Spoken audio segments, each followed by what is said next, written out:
Dodi Kangen Band ungkap alasan laporkan pria yang bentak dirinya ke polisi.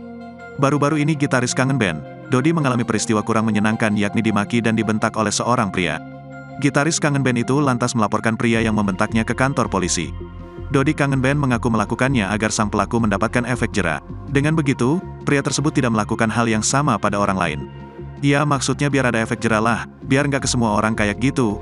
Entar takutnya dia kalau nggak dikasih efek jera entar begitu terus sama orang, galak terus, terang Dodi. Sebelumnya, diketahui pria disebut memiliki panggilan Bang Mulet itu menuduh Dodi Kangen Band menabrak orang yang mengendarai motor di belakang mobil sang gitaris. Padahal, saat itu Dodi Kangen Band tengah berusaha menolong korban yang memang jatuh dari motornya sendiri. Bahkan, sang pria terus mengeluarkan kata-kata amarah kepada Dodi dengan nada suara tinggi. Jadi dia itu kan terus memprovokasi kayak memprovokasi warga kan, seolah-olah saya nabrak gitu kan. Akhirnya si yang jatuh itu bilang, saya nggak ditabrak, saya jatuh sendiri. Cuma terus-terus marah si Bang Mulet ini sama saya, ungkap Dodi. Dodi Kangen Band mengaku pria tersebut tak berhenti mengocehinya selama 1 jam.